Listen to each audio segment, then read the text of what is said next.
Welcome to From the Honeycomb podcast. I am your host, Katerina. Join me as we explore stories of fearless female entrepreneurs and inspiring women in architecture, construction, engineering, and beyond. Each episode is a captivating blend of topics that resonate with the soul. Whether you're here to learn more about entrepreneurship, architecture, holistic living, or just need a little extra inspiration, you've come to the right place. So sit back, relax, and let the buzz of positive energy spark your curiosity.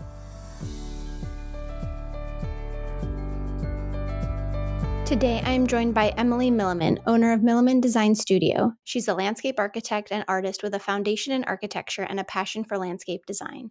Emily has created spaces that invite a deep connection to the environment by weaving together social, cultural, ecological, and material contexts. Her portfolio spans a wide range from intimate residential gardens and adaptive reuse projects to large estates, urban parks, plazas, trails, and regional master plans. Okay, wow, that's a lot that you do. That's amazing. And of course, bringing thoughtful design to both private and public spaces alike. Emily, welcome to From the Honeycomb podcast. Thank you so much for having me. I'm excited to dive in.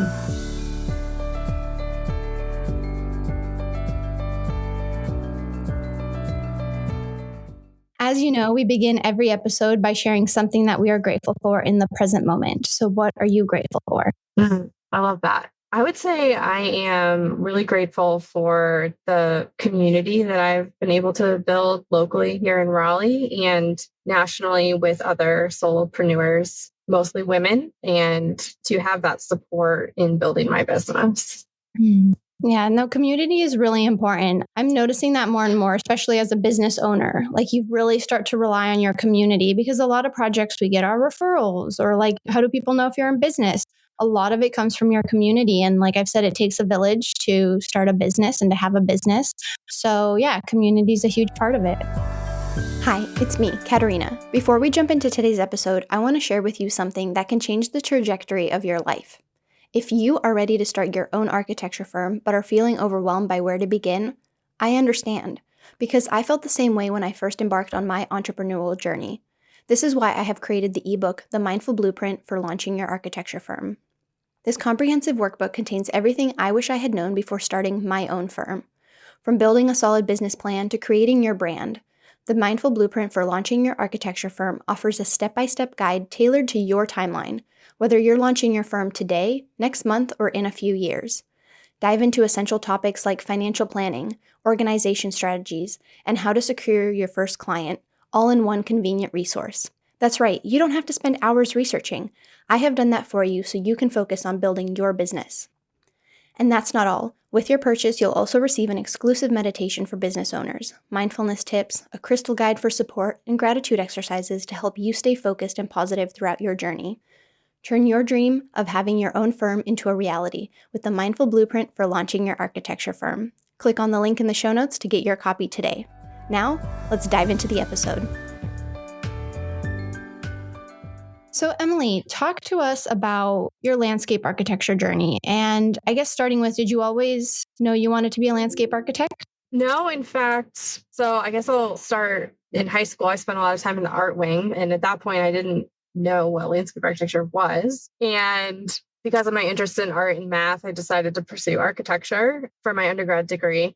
And I was really excited when I first started design school because it was kind of a whole different way of thinking about projects. And leading up to that, I had always gravitated towards this creative kind of, it's like a collage of different disciplines coming together rather than a more siloed approach. So it was very interdisciplinary. And I love that about architecture.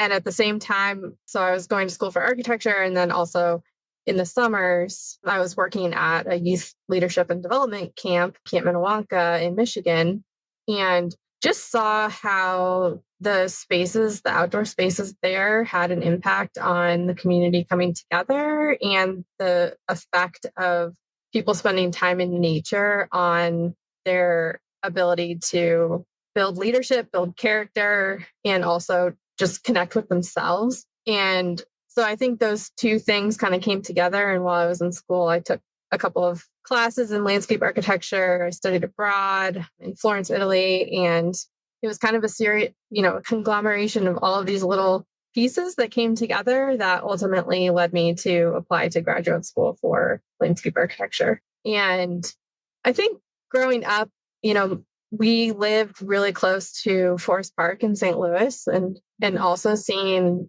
examples of those spaces, although not knowing at the time that many of them were designed by landscape architects, I think also had an influence in kind of reflecting on where I was going and knowing that, creating spaces like those could be part of my career.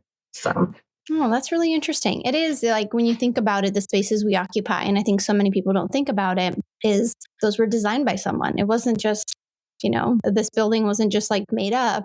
A lot of people put it together as far as also parks, like you mentioned. So that's really amazing that you were able to kind of focus in on that and see that that was something of interest to you, even, going back to high school, you said. So I think that's really interesting. And I think that laid a really great foundation for you. And so you went to grad school for landscape architecture. What did you do for your undergraduate? my undergraduate is a bachelor's of arts in architecture, which is interesting looking back because the program at Miami is grounded in art and conceptual design more so than a lot of the other academic programs for architecture degrees. And that actually worked out really well because of my interest in art. And so I was able to bring in a lot of that experience, but it also, I think, was helpful in providing a foundation for as I transitioned to landscape architecture, because a lot of the same, for example, like in our first year, we were talking about design principles and not immediately jumping into, okay, how do you design a building? It was like design principles and foundational concepts that apply really to any aspect of our built environment. And so I think I was really lucky to have that experience. And I also really enjoyed that approach to architecture. And you're an artist too, as well, which I know I've seen some of your work. I think you posted about it. And so that's really great. So how do you divide up your time now? Are you mostly focusing on landscape architecture? I know you started your firm, which when this episode airs, it'll be your 2-year anniversary, which congratulations on your business and going into your 3rd year, which is exciting. Yeah, thank you so much. Honestly, it's gone pretty quickly. It's surprising when I think about 2 years already having gone by. But yeah, in terms of how I split my time, or it's very organic. I will say my approach as an artist sometimes finds its way into my design work, and sometimes it's a separate entity. But right now, I'm focusing more on the landscape architecture business and taking on art commissions as they come. And like looking forward into the next year, what I'd like to do is find pockets or opportunities to work with clients to commission custom pieces and then, brainstorm creative ways to tie it back to design projects, whether that's creating like in situ custom paintings for places that I'm involved in the landscape architecture for. The possibilities are really endless. But I think the common thread that ties my art and landscape work together is this interest in finding the essence of places and just like really taking the time to connect with them from a visual standpoint and capture the energy of the spaces. And then also think about different details, whether it's planting, textures, materiality. So you can kind of start to see like how that would bleed into the design work a little bit, but it's a constant negotiation of budget on the design side, interest from the clients, and it's a different practice, right? I think painting and drawing is one part of architecture, but art itself, it's a little bit different. So No, they're definitely, what's the word? Not like, it's kind of like adjacent. Obviously they're adjacent. But they're not adjacent. They kind of interweave between each other. And I like that you use the word when you divide your time between, being a landscape architect and an artist. It's organic. It made me think of course it's organic for you. You're a landscape architect. Of course you got to throw in some like landscaping there. But I love that that's kind of the approach that you have, because you can't be so rigid. I know an artist can't be rigid, and even in architecture we can't be so rigid to certain things. Unfortunately, building codes give that rigidity to our projects. So I think that's really great that you kind of just see how it goes. It's like the ebbs and flows, especially when it comes to business, like you said, even when it comes to the design budget, the client, that's a lot of the decisions, with design end up leading, unless you get there are those special clients who kind of let you take the reins, which those are far and few in between, I think now.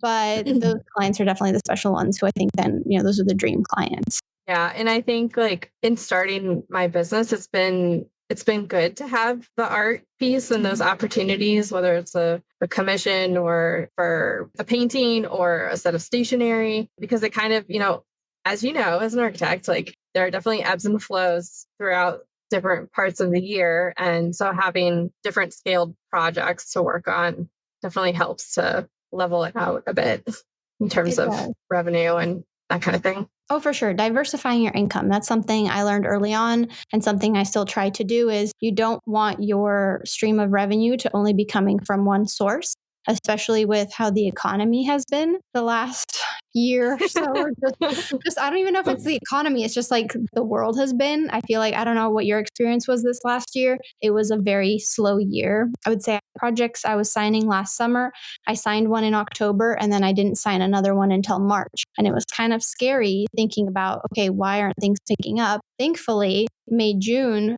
picked up. I'm completely swamped. I've been working so many hours this summer, which has been amazing. And I'm very grateful for that abundance. But like you have to diversify your income. So I think those revenues you can kind of, when one isn't doing well, you lean towards the other. And I think that there's almost like a balance in that sense. Exactly. Yeah. And it's helpful to like with timelines, having that flexibility as well on the art side to accommodate project schedules on the landscape architecture side. So Oh yeah, schedules too, making sure that when you like certain projects aren't running like parallel next to each other, which I did that last year. I submitted 3 projects into the city and then they were there for a month. And I was like, now what? And you're just waiting on 3 projects. I was like, oh, I should have spaced that out a little bit differently. But sometimes you can't control that. It just is what it is. And, you just kind of, okay, that was a really busy period. Now I got to take a little bit of a break. And that's just kind of how it is. And so, how do you approach business when it comes to, kind of organizing, coordinating, scheduling the different projects that you have coming in? yeah. So typically I look at my bandwidth and I try and look at like a month at a time. It's been really challenging to look any further than that as I build out my own project load with my new service offering of fractional landscape architecture services, where I plug into firms and help them on a phase by phase basis. And scheduling wise, like I lean on the proposals in terms of estimates of time up front for how long I think things should take, and use that as a guide to, kind of decide along the way, like what's essential, what's not essential, what's in the budget, what the client's asking for, and kind of navigating those conversations from one client to the next can really vary. But yeah, I would say like I generally look at my overall bandwidth for each month and break it down by week and yeah, go from there. But there's always things that pop up and Yes, there are. There always are. And that's something too I noticed, especially with projects under construction. Those Hmm. are the wild cards. You think everything is going smooth. You almost forget about them for a second. And then something pops up and it's like all hands on deck. And I've told all of my clients, like, when we're in construction, your project comes first. So because you're under construction, there's a lot of money.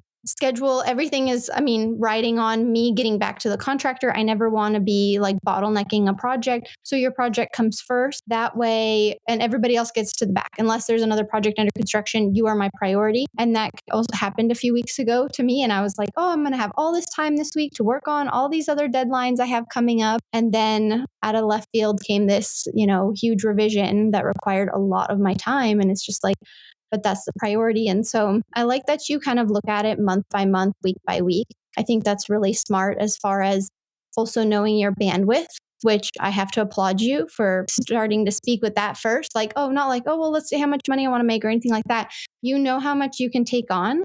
And so you're setting those boundaries ahead so you don't get overworked, you don't get burnt out, which is something, a topic that's really coming up lately, especially in the episodes leading up to your episode for the Women in Architecture series, talking about burnout.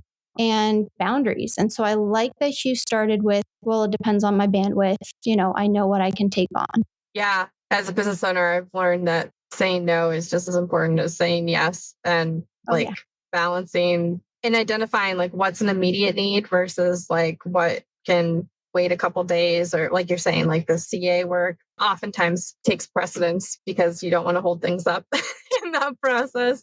But yeah, I mean, generally, I feel like it typically works out, shifting things around when you need to, and always just, I try and be super transparent with clients if there is a change in schedule or anything like that. And they're typically pretty understanding. So, yeah. Yeah. I think the transparency is key too. And it's something I notice more women in the AEC industry are more about transparency with their clients. I don't know what it is. It's a theme I'm starting to notice, but I think there is something to it. Like my same thing is also transparency. Like you should always know where your project is, what's going on. If there's, and if, I make a mistake, I'll, sometimes I'll mention it depending on what the mistake is.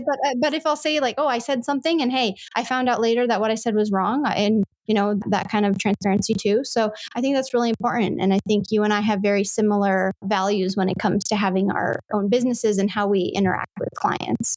Yeah. Yeah. No, I think honesty is the best policy. If you in with clients or with internal teams or other consultants, I find as soon as if you explain what happened and then you come forward with a solution, there's really not a lot of, I mean, there may be judgment on the back end, but I haven't received a lot of kickback in terms of oh, we don't want to have you as a landscape architect anymore. It's and it, I think as an entrepreneur, it has really forced me to lean into that and be a little bit more, it just forces you to move through situations and not get hung up on specific things that people say or that kind of thing. Oh, definitely. Definitely. And you brought up being an entrepreneur too, which is something else I want to talk to you about is, did you always know you wanted to have your own landscape business? No, I never planned to start my own business. Okay. And yeah, I'd worked at a couple of different firms, and I saw how different scaled practices were operating. And then I was also seeing how women were being treated in those firms, and also thinking about my own design approach and kind of how I wanted to practice, which I can probably talk a whole hour about that. And I just wasn't finding a good fit in other firms. And I had an opportunity to do some consulting for a short time. And in order to do that, I went through the motions of setting up my business from the legal standpoint. And it's kind of evolved, over time from that. But I think having to go through those motions without really imagining the big vision ahead necessarily, it was okay, we're going to just focus this one step at a time. And I think I had talked to several people previously who, I've been told entrepreneurship, it's exhausting. You have to work so much more. It's not really worth it. Design, it's going to be hard.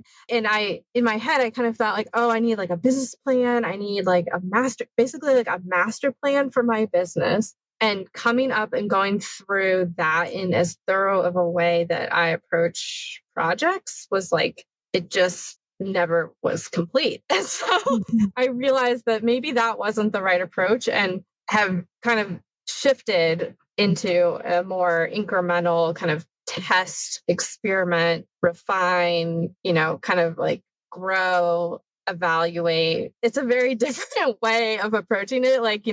It's not like you set 5 goals and then you achieve those for the year. It's you set one goal for the next 3 months, and then you evaluate how you're doing towards that goal. If that one didn't work, then you maybe think about how you shift it around. And yeah, it's because we're practicing in a much larger context. And so there's so many factors that are out of our control. And I think that approach allows you to pivot to align with success within that context. So yeah, it's very different than I thought running a business would be.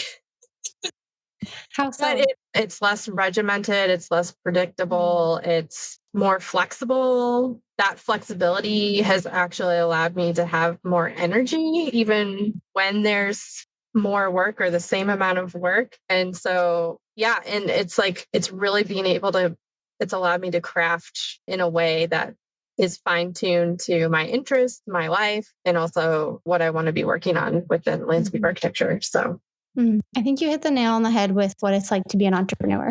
There's no predictability. There's no predictability. There's flexibility in your time. It's true, you do have more energy to do certain things. And I think you can kind of prioritize and pick and choose, like, what do you want to do? And I really resonate with that this afternoon. I'm supposed to be doing record elevations after this recording. And I was like, I don't have it in me today. And today's just not the day for that. And, that's Monday's problem. And so, I kind of sat at my desk and I was like, well, I'm the boss. And so the boss says this is just going to have to be done Monday. And of course, there's no deadlines coming up. But I think there's that flexibility. Like, I know what I can do today. I know how much I can take on today. And so you show up the best that you can be, especially with your energy, which I think is really important that you brought up, is then you show up and you excel. You don't have to be in that, like you mentioned, the rigidness. There's like that rigidness to the 9 to 5. As an entrepreneur, you don't have that 9 to 5. They say it's that 24/7 or 25/8 kind of. It's more like we work 25/8, it feels like. But there's this like flexibility to it. And I think that's really important. And it's something that's always interested me as an entrepreneur, especially with the flexibility of time, because I know I'm going to get the work done. And you seem like someone who also, I'm going to get the work done. You're going to deliver on time. And so why not have that flexibility of being your own boss? Exactly. Yeah. And sometimes it's not complete flexibility, but there's kind of gradients, I feel like, as you go throughout the year in different stages of your business, where it allows you to prioritize your personal life among your professional commitments and figure out how they all fit together. Yes, like this never-ending, unpredictable puzzle. I'd always, it's very true, very true. I do want to pivot to some questions about your business, and I'm curious because I know I get this asked all the time, is how do you get clients? I would say a lot of my a couple of them have come through networking, through like one-on-one coffee meetups or lunch meetups locally here in Raleigh, with people either that I've met at other networking events or find on LinkedIn.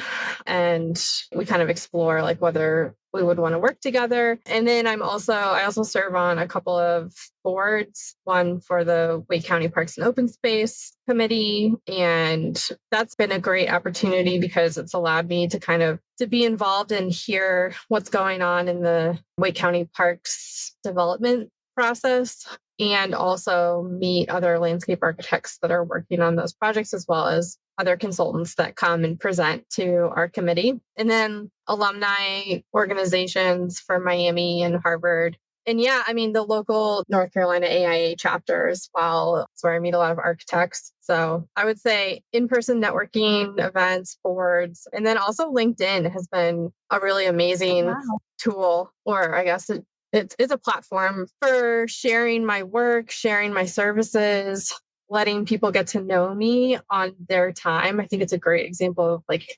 asynchronous communication. You can read it when you want. And there's so many aspects of that platform that I wasn't really taking advantage of before I started my business that I am now. And it's super easy to reach out to people. I've received a lot of DMs, whether it's for fractional services or potential projects, or even just people reaching out, wanting to hear more about my work, or, just saying, hey, and connecting really.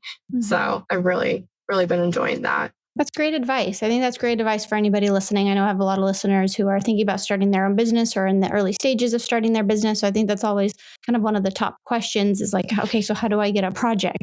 And I commend you for being on so many boards, because I have a question on how do you manage all of the volunteer work? This is kind of a thing I'm processing the last few months. Is I said yes to being on a few boards. I'm now declining to return for one of the boards for the next year because just the time has just been so much. So how do you then figure out, okay, how many boards, again, that bandwidth, how do you put that bandwidth for I'm going to volunteer or be on these boards and then I need time to work as well?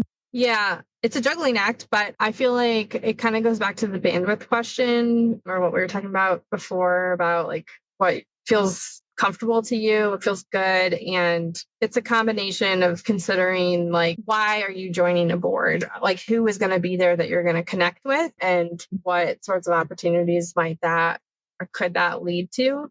And then there's the more personal aspect, which is like, do you like it? Yeah. Do you enjoy spending time with the people? Is it is it aligned with your work? In my case, like, the Parks Board, that is completely aligned, and alumni committees, that's where, if I think about networking across, like as a strategy across my business, I try and pick opportunities that put me in rooms with different groups of people. So, for example, a room full of architects with NCAA, or a room full of interdisciplinary people working in businesses and the alumni group. And then, like parks leaders, design professionals. There's really a mix of a wide variety of people that come, but that's kind of generally how I approach it. And some boards meet more often than others. So there's definitely, that's something to consider when you're signing up. But I would say that there's also ways to be involved with organizations as a leader, but also as an event attendee, or so you have to consider, like, what do you want to get out of it, and weigh that with the time commitment. Yeah, no, definitely. It's an investment of your time for sure. So what's your investment on the time that you spend on that committee as well? Because as I was putting together your intro, I noticed you were on a lot of committees, and I thought about putting that in.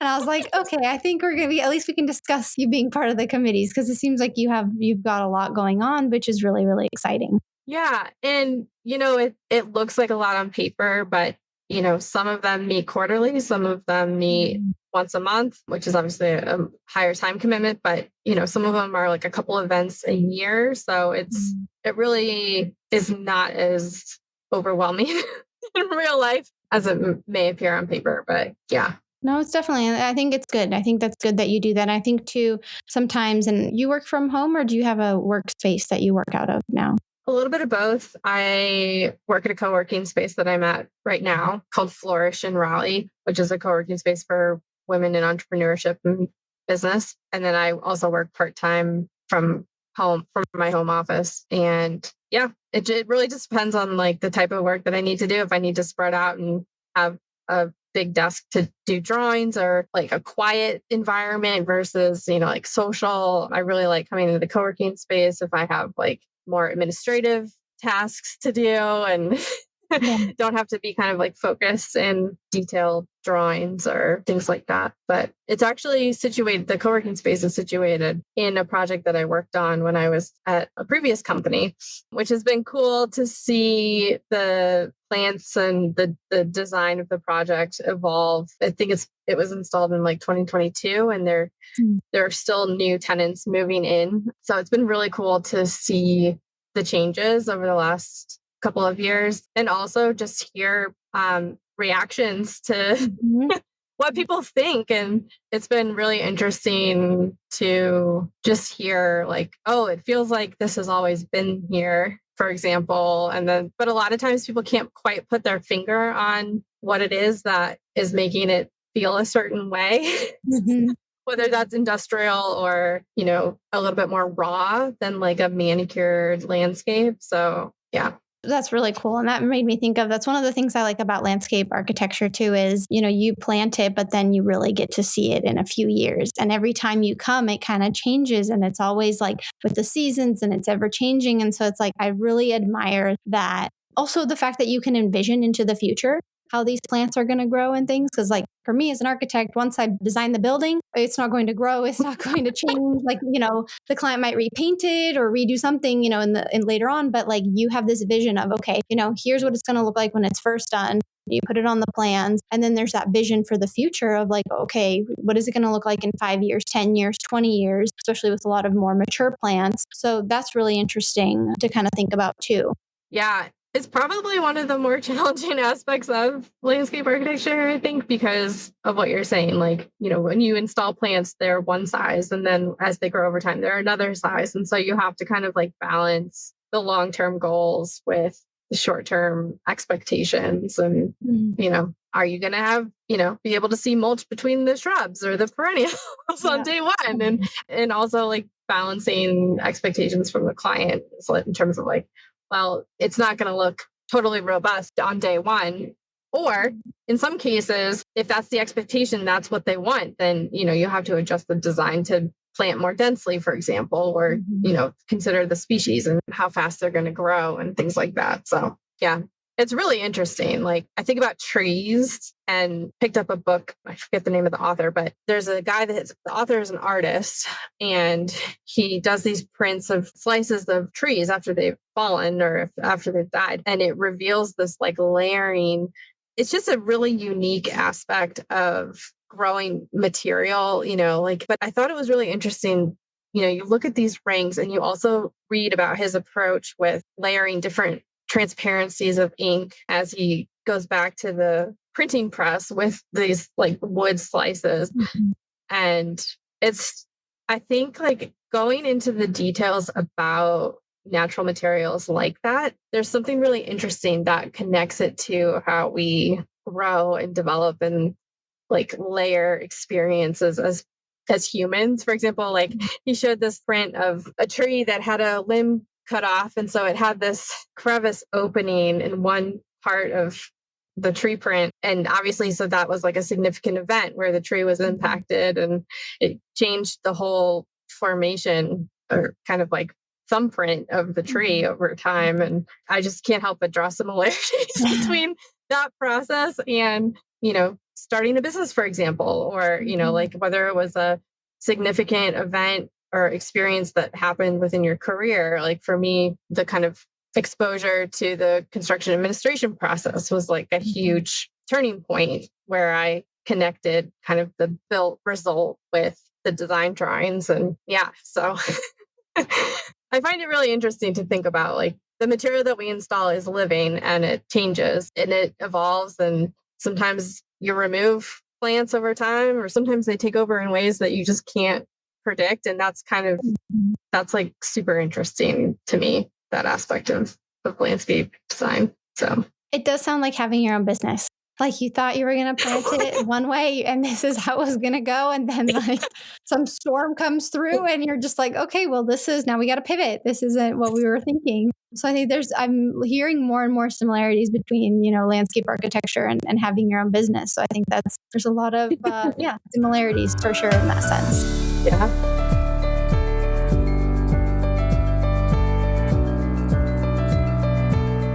Well, Emily, thank you so much for sharing about, landscape architecture, having your own business. Congratulations again on 2 years. And I'd like to ask you one final question is, if there's someone listening who's thinking about starting their own landscape architecture business, what would your advice be? I would say whether, like, even if you're remotely thinking about it and it still may be a couple of years down the road, to start building your personal brand and work on making yourself more visible, whether that means posting online or attending networking events. I think making yourself visible allows you to start or continue to build relationships with potential clients that ultimately are going to support your business if you decide to go that route. So yeah, I think that's something that I might have done more if I had known that I was going to branch out and start my own business. But it's definitely something that I've been doing in the early stages to support the growth. So no, thank you. No, that's really great advice. And I think, of course, obviously looking back, you're like, well, I would have done things differently. But I think that's really great advice.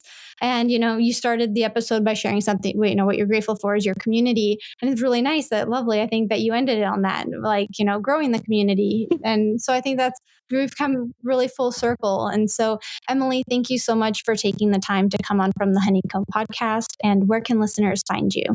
Well, thank you, Katerina. If you'd like to connect with me, I am very active on LinkedIn. You can also find me on Instagram or submit a request through my website, MillimanDesignStudio.com. And, locally, if you're in North Carolina or Raleigh, I am always looking to meet new people and grab a coffee or lunch or whatever. So, yeah. Amazing. Thank you so much, Emily. Thank you for tuning in to this episode of From the Honeycomb podcast. If you enjoyed it, please take a moment to rate, review, and share it with your friends. To stay connected, follow me on Instagram at From the Honeycomb podcast, and you can support the podcast through the Patreon link in the show notes. And don't forget to subscribe to my monthly newsletter where I share exclusive behind-the-scene content and tips on running a mindful and successful architecture business. Thank you again for listening, and stay curious.